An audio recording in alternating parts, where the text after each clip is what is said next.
सबसे पहले सबसे इंपॉर्टेंट बात आपको बताना चाहूंगा, आपको पैसे की उछल कूद रोकनी होगी, क्योंकि कहते हैं पैसों में स्प्रिंग लगे होते हैं, ये उछल उछल के अकाउंट से बाहर निकलता है।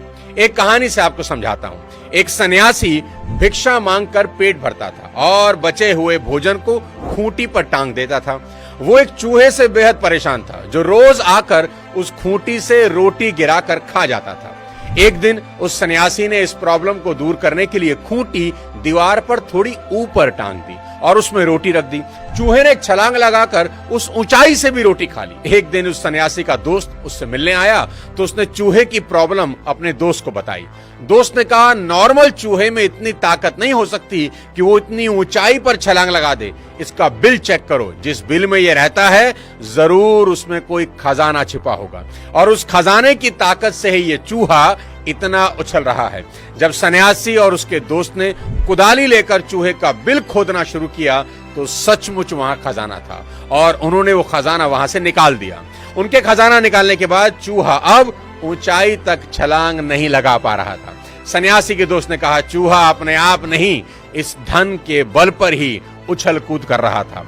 सबक बिल्कुल साफ है कि पैसे में बड़ी ताकत होती है। पैसा पास में होने से इंसान उस चूहे की तरह ही ऊंची ऊंची छलांगे लगाता रहता है और जब पैसा चला जाता है तो वो नॉर्मल से ज्यादा नहीं कूद पाता। तो करना क्या है वो सुनिए। सबसे अच्छा तरीका आज आपको इस वीडियो में बताने जा रहा हूं। आप अपने मेन बैंक अकाउंट के अलावा एक और बैंक अकाउंट तुरंत खोल लें, जिसमें आप ऑनलाइन पैसे जमा भी कर सकें और निकाल भी सकें, और उसे एक नाम दें माई फ्यूचर बैंक अकाउंट। जैसे ही आपको सैलरी मिले या किसी दूसरी जगह से इनकम हो, उसका एक फिक्स्ड अमाउंट इस फ्यूचर बैंक अकाउंट में तुरंत ट्रांसफर कर दें और फिर बचे हुए पैसों से ही महीना चलाएं।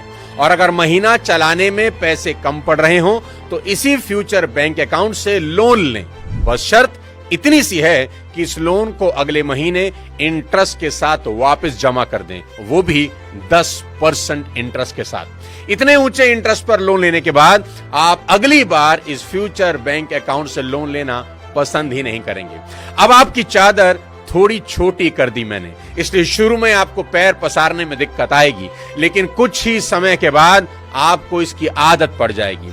अपने जीवन के शुरुआती दिनों में साथियों, मैं अपनी कमाई का एक फिक्स्ड अमाउंट अपने फ्यूचर अकाउंट में ट्रांसफर कर देता था, ताकि मेरे मेन अकाउंट में पैसे उछले नहीं और खर्च होने के लिए मचले नहीं। उछल कूद करना पैसों का स्वभाव है। ये जब आपके पास आता है, आप इसे खर्च करने के लिए उतावले हो जाते हैं। कभी आपने सोचा है कि सरकार पेंशन या पीएफ में 10-12% क्यों काटती है? ताकि रिटायरमेंट का समय आपको इकट्ठे पैसे मिल जाएं। क्योंकि सरकार अच्छी तरह जानती है कि अगर वो पीएफ नहीं काटेगी तो आप कभी उतने पैसे जमा ही नहीं कर पाएंगे। हालांकि आप कर तो सकते हैं, पर आप करेंगे नहीं, और सरकार बिल्कुल सही सोचती है।